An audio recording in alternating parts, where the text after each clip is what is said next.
পৃথিৱীৰ নাহিকে ভ্ৰমণ গ্ৰাহকৰ ধৰ্মে গাহে কৰে আৰোপণ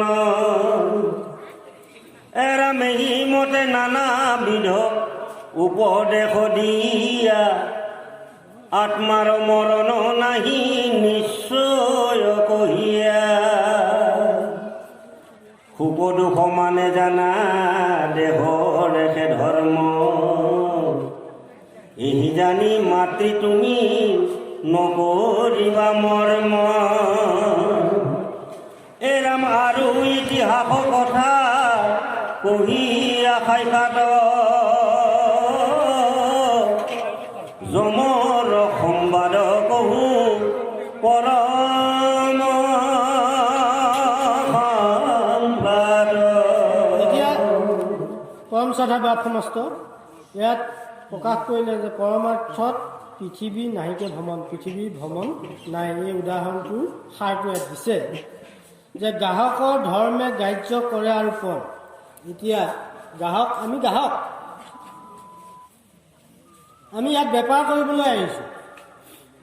মোৰ যিটো প্ৰয়োজন মই সেইটো কিনিছোঁ আৰু সেইমতে মই আকৌ নিজৰ স্থানলৈ মই গুচি গৈছোঁ।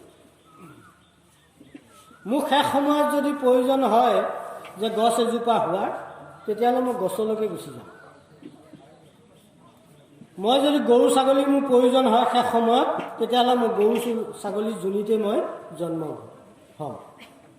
তাৰমানে শেষ সময়ত মোৰ যিটো চিন্তন, সেই চিন্তন অনুৰূপে মই গুচি যাম। সেইকাৰণে এই বেপাৰটোৰ কথা কৈছে। এতিয়া মাধৱ পুৰুষে আমাৰ বাপজনে যোৱা অধ্যয়ন চক্ৰত প্ৰকাশে কৰিছে যে এই ভাৰতবৰ্ষৰ ৰত্নৰ দ্বীপ বুলি কৈছে, মনুষ্য শৰীৰটো নৌকা বুলি কৈছে। আৰু কি বেপাৰ কৰিব আহিছোঁ? ৰাম নাম ৰত্ন, ৰাম নামৰ ৰত্নৰ বেপাৰহে মই কৰিবলৈ আহিছোঁ। গতিকে যদি মই ৰাম নাম বিচাৰিছোঁ, তেতিয়াহ'লে ৰাম নামত মই লীন কৰিছোঁ শেষ সময়ত। গতিকে এইটো বেপাৰ নহয় জানো? গতিকে আমি এই শেষ সময়টোৰ কাৰণেহে এই ব্যৱস্থাবিলাক একেদিনাখনে কৰা ব্যৱস্থা নহয়। এইটো সাধনা কৰিব লাগিব। যেনেকৈ এজন গায়কে সাধনাৰ বলত বিশ্ববিশ্ৰুত গায়ক হ'ব পাৰে, এজন খেলুৱৈ অভ্যাসৰ বলত এজন বিশ্ববিখ্যাত খেলুৱৈ হ'ব পাৰে। অভ্যাস নকৰাকৈ কোনোবা পাৰিছে নেকি? তেওঁলোকৰ অভ্যাস কিন্তু দেখিলে আমি আচৰিত লাগে। আৰ্জেণ্টিনা পেলেবিলাক কাঠৰহে বল বনাই খেলিছে, অভ্যাস কৰিছে। শিমলু কাঠৰ বল বনাই 5 বছৰ বয়সৰ পৰা অভ্যাস কৰিছে। শিমলু কাঠৰ বল। আমাৰ কিন্তু এই শৰীৰটো আকৌ ৰক্ত মাংসৰ মজ্জাৰে গঠিত শৰীৰ, এটা কাঠৰ বল লৈ অভ্যাস কৰিছে। গতিকে এই সাধনাটো লক্ষ্য কৰক, নতৰয় দুখীয়াৰে সংসাৰত নাই। গতিকে এই সাধনাটো আমি নেৰানেপেৰা প্ৰচেষ্টাই কিন্তু কৰি থাকিব লাগিব, কাৰণ মৃত্যুৰ সময়টো ইমান জটিল। এতিয়া কিছুসকলে কয় এই মৃত্যুটো বৰ ভাল দেই, তৎক্ষণাতে মৰি গুচি গ'ল। এইটো একেবাৰে মিছা কথা। কত যান্ত্ৰণা খাই বছৰ বছৰ শয্যাগত হৈ পেলাই প্ৰাণ ত্যাগ কৰিছে, সেইজনেও কৰি যাব পাৰে, তেওঁ যদি অভ্যাস কৰি থৈছে। সেইকাৰণে এতিয়া আমি ধৰক ৰিহাৰ্চেল কৰি আছো। আমাৰ যিদিনা নাটক হ'ব, যদি আমি বাক্য বচন পাহৰি যাওঁ তেতিয়াহ'লে আপোনাৰ ফ্লপ মাৰিলে নাথাকে। আপোনাৰ হেৰিবিলাক আপোনাৰ শব্দবিলাক যদি আপুনি ৰিহাৰ্চেল কৰি থাকোঁতে যদি গাব পৰা নাই, সেইখিনি সময়ত যদি আপুনি গাইছে, কিন্তু তেতিয়াহ'লে কিন্তু আপোনাৰ কাম দিব। যদি ৰিহাৰ্চেল কৰি থাকিও আপুনি সেইখিনি সময়ত পাহৰি যায়, নাই ৰিহাৰ্চেল নকৰিলে আকৌ নোৱাৰিম নহয় নাটক বচন। সেইটো হয়, বচন মুখস্থ হ'ব, কি ভংগীমা অংগী ভংগীবিলাক দিব নোৱাৰিব। ৰিহাৰ্চেলটো মেইন বস্তু। যদিহে ৰিহাৰ্চেল কৰিছে আপোনাক শুদ্ধভাৱে ল'ব লাগিব। ৰিহাৰ্চেলটো মেইন বস্তু। ৰিহাৰ্চেল কৰিব যদি শুদ্ধতাভাৱে লৈছে একনিষ্ঠভাৱে, তেতিয়াহে কিন্তু সেইখিনি সময়ত ভগৱন্তে তেওঁক মানে কৃপা কৰিব, এনে নকৰিব। গতিকে তেওঁক কৃপা পাবলগীয়া হ'লে তেওঁক ভাল পোৱা কামটো কৰিব লাগিব। মই এতিয়া মোক অমুকটো দিয়া, তমুকটো দিয়া, অমুক ভাল কৰি দিয়া, মোৰ দুৰ্গতি নাশ কৰা, এইবিলাক বিচাৰি থাকিলে তেওঁ কেতিয়াও নিদিয়ে। এতিয়া দেখাক দেখিকে আমাৰ কিছুমানে, আমিও দেখাক দেখিকে কিন্তু এইটো দেখা দেখি অহা কথা নহয়। যিহেতু ইয়াত মানে ভগৱানৰ গুণনাম শ্ৰৱণ আৰু কীৰ্তন হৈ আছে, যদি আমি ইয়াত অন্য কথাত ৰত হৈ পেলাই আমি যদি অন্য মনস্কও হৈ থাকোঁ, যিহেতু আমাৰ বাপজনে পাঠৰ আগতেই কৈ গৈছে আৰম্ভণিতে যে ভাগৱত চৰ্চা অন্য কথা পাতি সময়টো অভাৱত নষ্ট কৰি আনকো মানে অশান্তি দিয়াটো এইটো ভাল কথা নহয়। গতিকে যিকোন সময় আপোনালোকে শ্ৰৱণ কীৰ্তন কৰে শুদ্ধভাৱে লওক।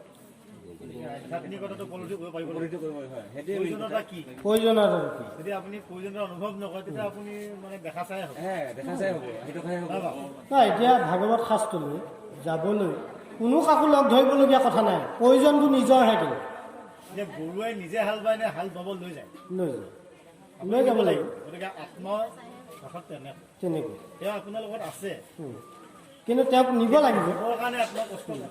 গতিকে কষ্ট পায়, গতিকে নিয়াব লাগিব। গতিকে গৰুহাল নিজে নিজে পথাৰত হাল কেতিয়াও নাই, সি হালে পাব নে কি পাব কি নাজানে, নিব লাগিব আপুনি। অৰ্থাৎ এই বস্তুটো চিন্তনটো আপোনাৰ থাকিব লাগিব। ৰামহীনৰ দেশত সুযোগ্য নাময়ে পৰম প্ৰকৃত সিটো ৰাজাই আছিলে অৰাম সদুধিলা তাক যুদ্ধ সময়ত মৰা হব গোট বেহি আশয়গত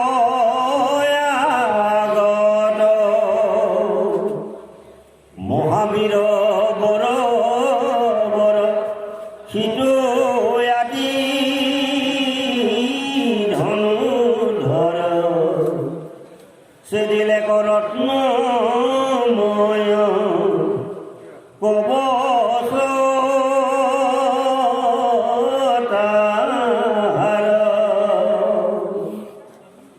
নানা ৰত্নময় অলংকাৰ আছে যাৰ হৰে হানি হৃদয়ক ভেদিল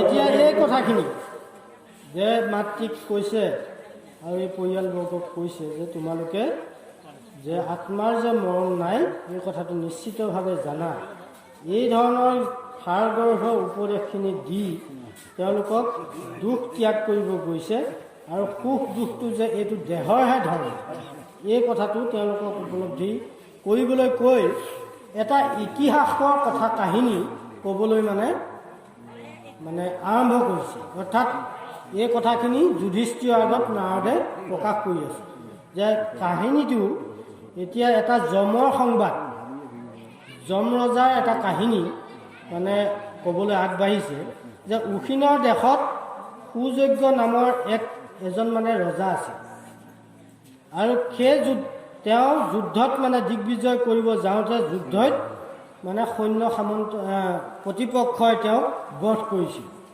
এতিয়া এই কাহিনীটো ক'বলৈ আৰম্ভ কৰিছে যে তেওঁ মানে একেবাৰে বধেই কৰিলে, ৰত্নময় কবচ ভেদ কৰি শৰে সানি তেওঁক বধ কৰিলে। কাহিনীটো পিছত ওলাবগৈ আৰু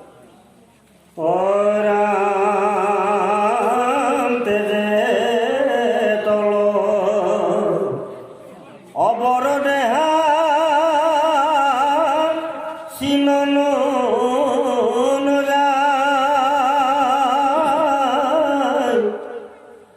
মুক্ত হইল কেশ কৰি ৰত ধাতু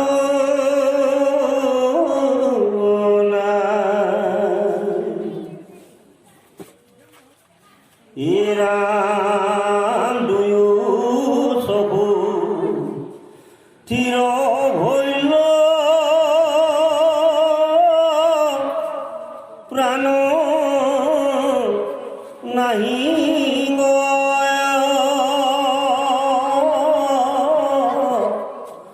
ক্ৰোধে দান্ত কামুৰিয়া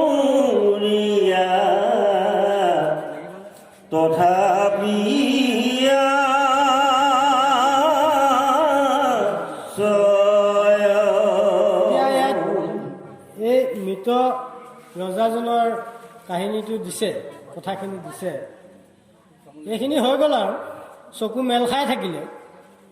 কিন্তু তেওঁ কোচ কামুৰি ক্ৰোধতে প্ৰাণ ত্যাগ কৰিছে। বস্তুটো লক্ষ্য কৰিব। তাৰমানে মৃত্যুৰ সময়ত তেওঁ অত্যন্ত ক্ৰোধত তেওঁ প্ৰাণ ত্যাগ কৰিছে। কাৰণ বেলেগে যেতিয়া মাৰিছে তেওঁ এতিয়া সেইজনক মাৰিব পৰা নাই, গতিকে দাঁত কামুৰি মানে ক্ৰোধতে প্ৰাণ ত্যাগ কৰা বুলি পেলাই ইয়াত কৈছে। গতিকে আমি যাতে ক্ৰোধত কোনো যাবলগীয়া নহয় এইটো লক্ষ্য ৰাখিব। কাৰণ নোপোৱা কোচটো বৰ বেয়া, দাঁত মুখ কামুৰি কৃষ্ণ ৰাম মুখ পদ্ম ধূলা লাগি ঢাকিলে কটাৰ ভুজে অস্পয় শত্ৰু কাটিলা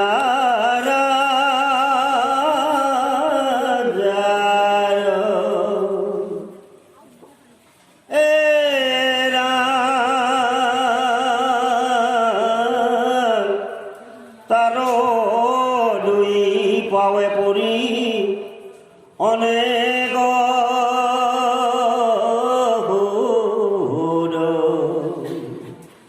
বিলাপ কৰিয়া অসংখ্যাত বিধ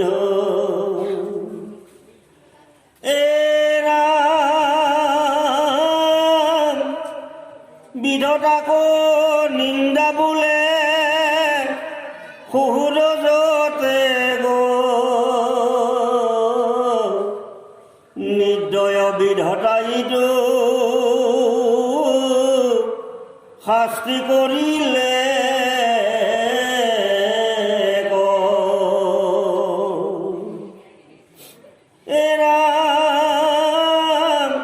উখিনৰ বীৰ মহা পৰম বীৰ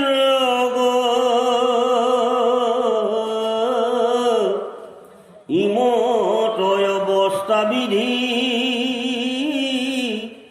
কৰিলে কি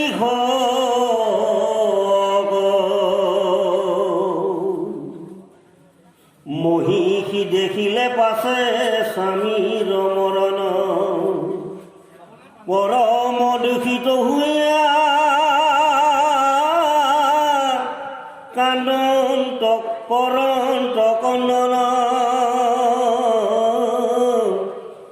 হে নাথ হত ভৈলু তুমি বিনে আমি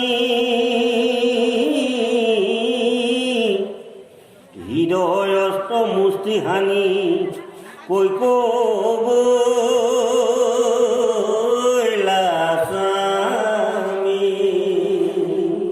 এইখিনি ব্যৱস্থা বৰ্তমান আমাৰ সমাজত চলিয়ে আছে। যেতিয়া ঘৰৰ এজন আত্মীয় যেতিয়া আমাৰ বিয়োগ হ'ব, আমি কি কৰোঁ, আগুৰি লৈ পেলাই কান্দা কুটা কৰি সেইজনৰ গুণ কিছুমান বৰ্ণনা কৰি আমি হিয়া ঢাকুৰীয়া কান্দি থাকোঁ। এতিয়া এই উখিনৰ ৰজাৰো পৰিয়ালবৰ্গই পত্নীয়ে তেওঁক আগত লৈ পেলাই মানে এই কান্দা কুটা কৰি আছে। গতিকে এই কান্দা কুটা আঁৰত এটা কথা লুকাই আছে, কি কাৰোবাক দুখ দি আছে, বিধতাক দুখ দি আছে। আমাৰো সেইটো হয়, ঈশ্বৰে কাকো চিনি নাপালে মোৰ মানুহটোকহে চিনি পালে, মোৰ ল'ৰাটোকহে চিনি পালে, মোৰ ল'ৰাটোকহে লৈ গ'ল। গতিকে এই দুখটো ভগৱন্তক প্ৰকাৰণতে কিন্তু আমাৰ বৰ্তমান এই ব্যৱস্থাটো চলি আছে, দি আছে। গতিকে এই পত্নীগৰাকীয়ে কৈছে যে মই স্বামী অবিহনে কেনেকৈ জীয়াই থাকিম, মোৰ স্বামীক লৈ গ'ল, বা ইষ্টমিত্ৰ কুটুম্ববিলাকে বেৰি লৈ কান্দি আছে। এই কন্দন কৰাটো কেতিয়াও জ্ঞানীৰ কথা নহয়, অজ্ঞানী অজ্ঞানতাৰ পৰিচয়।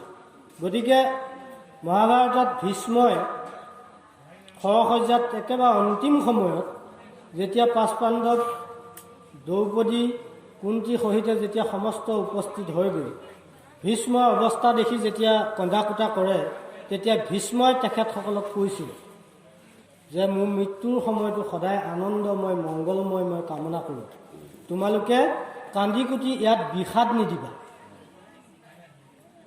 গতিকে জন্ম হ'লে এদিন মৃত্যু আছেই, সেইটো নীতি ধৰা বন্ধা। সেইকাৰণে কবিয়ে কৈছে জন্ম হ'লে মৃত্যু, কোনো কাকো ধৰি ৰাখিব নোৱাৰে। কাৰণ এই নীতিটো ধৰা বন্ধা সৃষ্টি পাতনিৰ পৰা একেৰাহে চলি আছে। গতিকে এই কথাটো জানি পেলাই, আৰু মোৰ পৰিয়ালৰটো কত মোৰ আগতে বিয়োগ হৈ গৈ আছে, দেখি আছোঁ জন্ম হ'লে মৰিব, ময়ো মৰিম। তাৰমানে মই ভাবোঁ মই জীয়াই থাকিম, এইজনক কিয় বিধতাই লৈ গ'ল। গতিকে ঈশ্বৰক দুখ দিয়ে। সেই ব্যৱস্থাটো আমাৰ সমাজত চলি আছে। আৰু এই উখিনৰ দেশৰ ৰজাৰ পত্নীও আৰু ইষ্টমিত্ৰ কুটুম্ববিলাকো তেনেকুৱা এটা ব্যৱস্থা হৈছে। সেই লৈ পেলাই মৰাশটো আগত লৈ তেওঁলোকে এনেধৰণে কণ্ডন কৰি আছে। সুযোগ্যৰ দুয়োপাৱে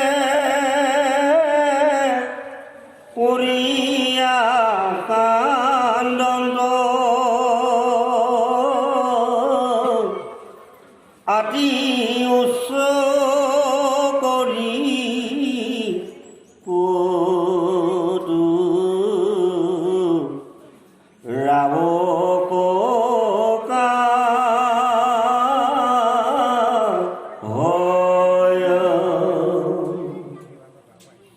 মহাপ্ৰিয় তৰ ৰাজা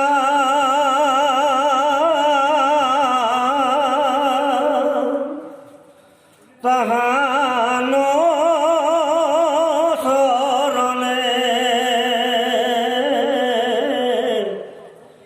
লুটকে তিয়াইলে এশবান ধবে মহা সুগে ইৰাণ ওচৰ কুমকুম মানে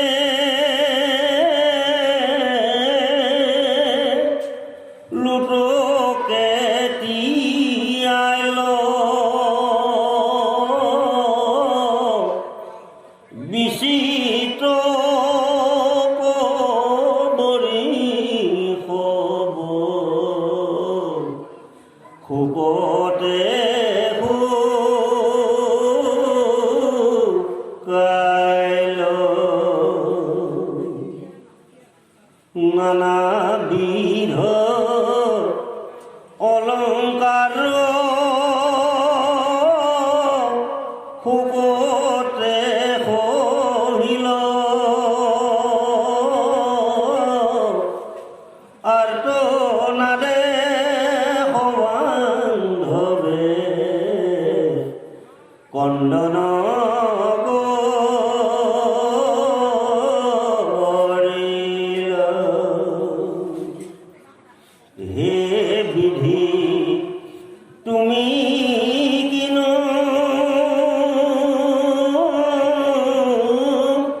অকৰুণ ভৈলা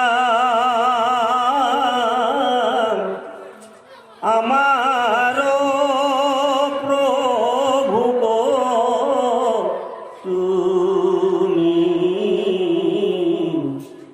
অগোচৰ কৈলা। ইৰাম নেদেখিব আজি ধৰি প্ৰাণ চৰণ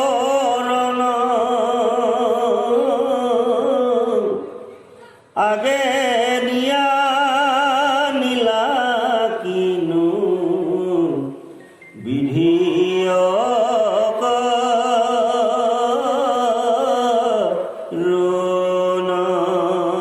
এতিয়া ইয়াত তেওঁ যিবিলাক পালি পোহৰীয়া আছে ৰজাৰ, সেইসকলেও বহুত দুখ কৰিছে।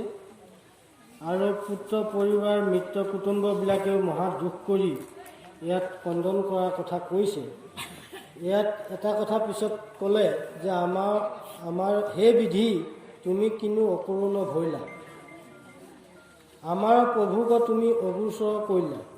এতিয়া ইয়াত প্ৰভু বুলি ৰজাকহে সম্বোধন কৰিছে। গতিকে বিধিক দুখিছে যে হে বিধি তুমি কি কাৰ্য কৰিলা, আমাৰ প্ৰভুক তুমি লৈ গ'লা।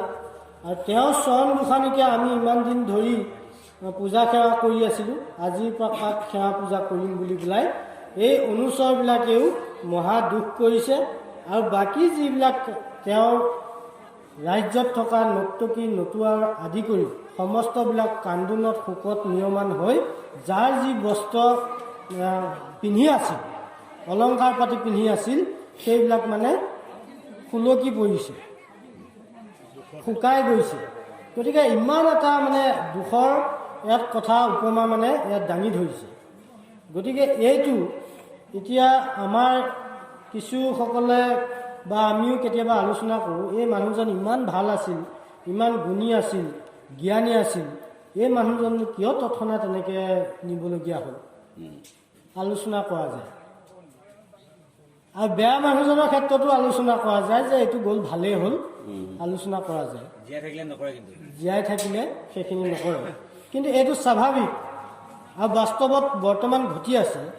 গতিকে এইটোৱেই সেই যিমান ভালজনো যাব লাগিব আৰু বেয়াজনো যাবই লাগিব, ৰাষ্ট্ৰপতিজনো যাব লাগিব, ইয়াত দিন হাজিৰা কৰাজনো, সকলো যেতিয়া সময় হ'ব, এইটো কাৰো সাধ্য শক্তি নাই, সি যাবই লাগিব। তাক লৈ শোক কৰা একো প্ৰয়োজন নাই। সেইকাৰণে তাৰ আগত আত্মা দৰ্শনটো মানে দিছে যে আত্মা যে বিনাশ নাই, এই দৰ্শনটো দিছে। এতিয়া উদাহৰণটো সেই দৰ্শনটো দিবগৈ চাগে পিছত, সেইটো কাৰণেই আনি আছে দৰ্শনটো, যে ৰজাক লৈ ইমান কান্দা কুটা কৰিছে, এইসকলে এই জ্ঞান বোলা বস্তুটো তেওঁলোকৰ নাই। গতিকে এই যমৰ এই উদাহৰণটো লৈ আনিছে। যতে বান্ধৱ আমি তুমি হে পোষা, আমাৰ বচন মহা ৰাজা শুনিবা, যমৰ পুৰক নুপ তুমি ন যায়ব, শোকে মৰো আমি হব প্ৰভু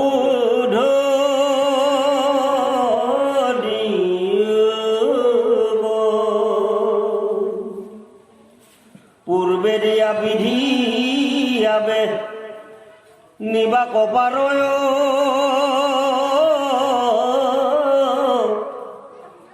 আমাক এৰিয়া তুমি নাযাইবা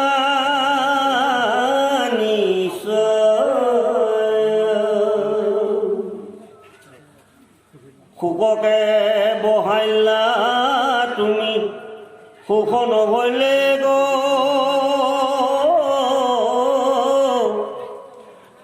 আবেশে জানিলো বিধ তাই দণ্ডিলে। এতিয়া যিসকল বন্ধু বান্ধৱ বা ৰজাৰ যিসকল মানে পালনীয়া আছিল, সেইসকলে মানে এই কথাখিনি কৈছে যে আমাৰ বচন মহাসতক আগত লৈ কৈ আছে, আমাৰ কথা শুনা যে হে মহাৰাজ, যমপুৰত তুমি যাতে নোযোৱা, তেওঁলোকে সেইটো কৈছে আৰু মহাসতৰ আগত লৈ। গতিকে তুমি যদি যমপুৰে যোৱা তেতিয়াহ'লে আমাৰ অৱস্থা নাইকিয়া হ'ব, আৰু তুমি আমাক কিবা এটা সান্তনা দিয়া, আমি শোকত তোমাৰ হৈ একেবাৰে অৱস্থা নাইকিয়া হৈছে। পূৰ্বে দিয়া বিধি আবে নিবাক পাৰয়, আমাকো এৰিয়া তুমি নাযায়বা নিশ্চয়। এতিয়া চাওক, এই মহাসৰটোক এইসোপা আগত লৈ পেলাই কিবা কৈ থাকিলে, বুকুত ভুকিয়াই ভুকিয়াই যদি কৈ থকা যায়, কিবা কাম আছেনে? সি কৰ্ম অনুৰূপে য'ত সি যাব লাগে তালৈ গ'লেই, সি সেই সজাটো পালেগৈ। গতিকে এইবিলাক অজ্ঞানৰ কাৰণে আমি ইয়াত এইবিলাক কৰি থাকোঁ। গতিকে ইয়াত কৈছে যে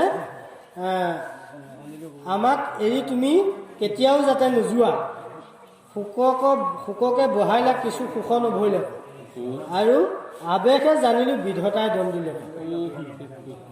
গতিকে আমাক ঈশ্বৰে আমাক ইয়াত দুখ দিছে, এই সুখ দিছে।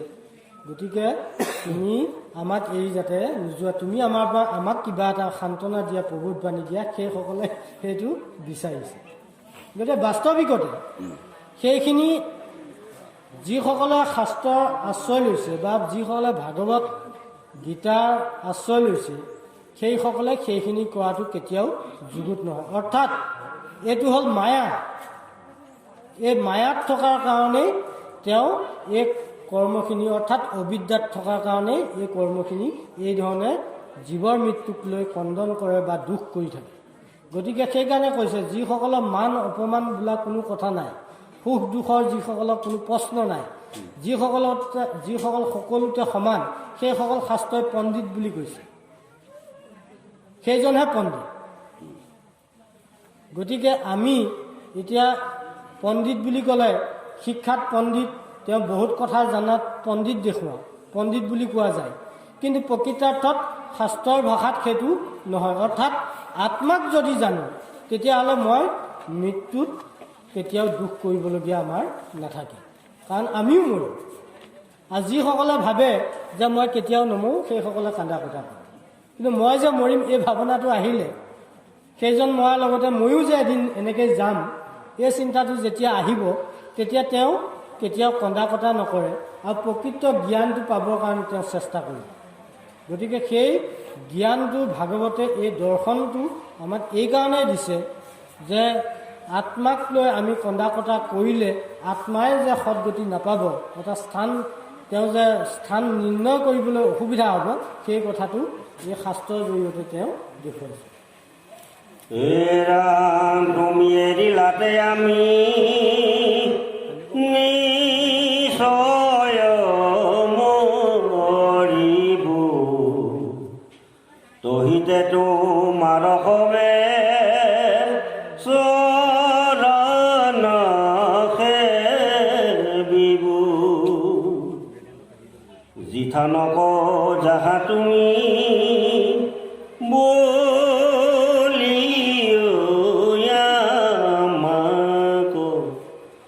যজ্ঞ যাহা তৈক্য যাই কৰিব সেৱাক,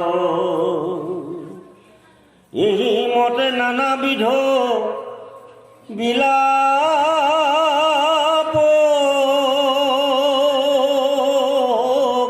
কৰয়, মৃতক পতিৰ পাৱে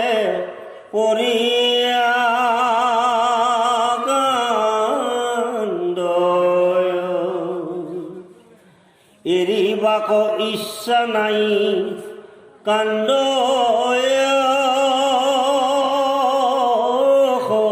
সদায়, দিৱসৰ অন্ত ভৈল্য সূৰ্যয়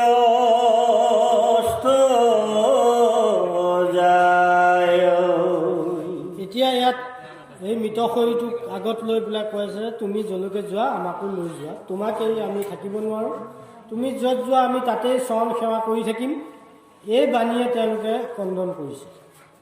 এতিয়া আমি এটা কথা যদি বিচাৰ কৰোঁ যে মোৰ ঘৰখনৰ মই মুৰব্বী, মোৰ পৰিয়ালটো 5জন 6জন লৈ এটা পৰিয়াল পাতি আছোঁ, মই তেওঁলোকক খুৱাই বুৱাই চলাই আছোঁ, প্ৰকৃততে হৈ যায়?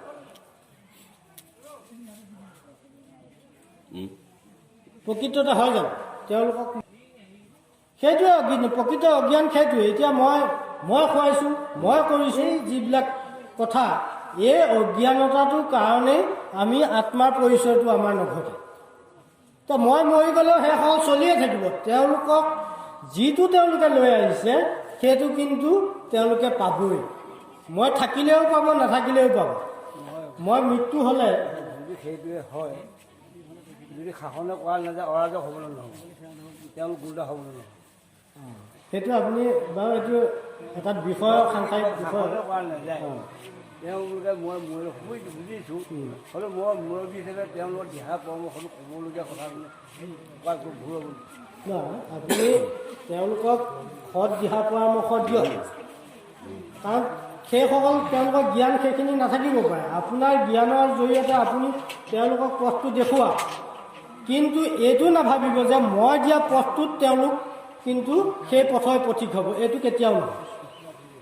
তেওঁ কৰ্ম বাসনা অনুসৰি যিটো লৈ আহিছে সেইটো পথতহে তেওঁ যাব। আপুনি হাজাৰ চেষ্টা কৰিলেও তেওঁ লৈ অহা পথটোৰ পৰা আপুনি কিন্তু ঘূৰাই আনিব নোৱাৰে। গতিকে আজি মই উপাৰ্জন কৰিছোঁ, মই খুৱাই আছোঁ, কিন্তু মই নাইকিয়া হোৱাৰ পিছত তেওঁলোকে নিশ্চিতভাৱে খাব পাব, যে মই থাকিলেহে খাব পাব, এইটো কেতিয়াও নহয়। গতিকে তেওঁ কৰ্ম বাসনা, আমি অলপ আগত কৈ গৈছোঁ যে আমি এই পুখুৰীটোৰ উদাহৰণ, আমি কোন ক'ৰ পৰা আহিছোঁ আমি একো ঠিকনা নাই, আমি খন্তেক সময়ৰ কাৰণেহে আমি লগ হৈছোঁ, আৰু কৰ্ম বাসনা অনুসৰি আমি য'ত যাব লাগে আমি কিন্তু গুচি যাওঁ, কোনো ক'ব নোৱাৰে। গতিকে আমি খুৱাই আছোঁ। এতিয়া আপোনাৰ এই মহাভাৰতৰ এটা কাহিনী, এটা শিশু জন্ম হ'ল, হোৱা মুহূৰ্ততেই মানে কি হ'ল, পিতৃ মাতৃ দুয়োটা বিয়োগ হৈ গুচি গ'ল। যিটো ঘৰত জন্ম হ'ল সেই ঘৰটোত ওপৰতে এজাক মৌ বাহা আছিল, শিশুটো য'ত জন্ম হৈছিল। সেই শিশুটোৰ কাৰণে সেই মৌ বাহাটোৱেই তাৰ আহাৰ হৈ আছিল। সেইটো কোনোবাই বনাই থৈ দিছিল নেকি, নে শিশুটোৰ হেৰি কাৰণে? তেওঁ লৈ আহিছে, তেওঁ তাৰমানে জন্ম হ'লে এহাল যাবই লগে লগে। গতিকে তেওঁ জীয়াই থাকিবৰ কাৰণে যিখিনি আয়ুস লৈ আহিছে সেই আয়ুস অনুপাতে তাৰ খাদ্যটো নিৰ্ণয় হৈ আহিছে। এতিয়া আমাৰ ডায়েবেটিছ আমাৰ আছে, তাৰমানে আমাৰ চেনী ভাণ্ডাৰটো কম আছে। গতিকে আমাক যিটো বয়সত ডায়েবেটিছে পাব লাগে সেইটো বয়সত পালে। খাদ্য সামগ্ৰীও আপোনাৰ নিৰ্দিষ্ট পৰিমাণৰ, কিন্তু আপোনাৰ বয়স অনুপাতে আপুনি লৈ আহিছে। যদি আগতীয়াকৈ আপোনাৰ লোভৰ বশৱৰ্তী হৈ খাইছে, তেতিয়াহ'লে শেষৰ দিনখিনি খাব নাপাব। আমি মিঠা বেছিকৈ খালোঁ কাৰণে আমাৰ নাইকিয়া হ'ল ভাণ্ডাৰটো। গতিকে শাস্ত্ৰৰ আয়ুস 100 বছৰ, এই 100 বছৰটো আপোনাৰ শাস্ত্ৰই বান্ধি থৈ দিছে, কিন্তু কমোৱা বহোৱা আপোনাৰ নিজৰ লগত গোটেই ব্যৱস্থাখিনি আছে। কিন্তু খাদ্যও নিৰ্দিষ্ট হৈ আছে, বয়সো নিৰ্দিষ্ট হৈ আছে। খাদ্য যদি আপুনি বেছিদিন জমা ৰাখি খাব পাৰিছে, একেবাৰে শেষ সময়লৈকে খাব পাৰিব, আৰু যদি আপুনি কুকৰ্ম কৰিছে তেতিয়াহ'লে আয়ুসটো চপাই আনিছে, যদি ভাল কৰ্ম কৰিছে 100 বছৰতকৈ আপুনি বেছি দিনো যাব পাৰিব। গতিকে এই জীৱৰ মৃত্যুক লৈ এই যিটো আমাৰ অজ্ঞানতাৰ কাৰণে আমি যিবিলাক শোকত ভাঙি পৰোঁ, এই ভাঙি পৰাটোৰ কাৰণে এই কাহিনীটো আনিছে, যে সেইজন থকাৰ কাৰণে আমি খাব পাৰিছোঁ, যে সেইজন নথকাৰ কাৰণে আমি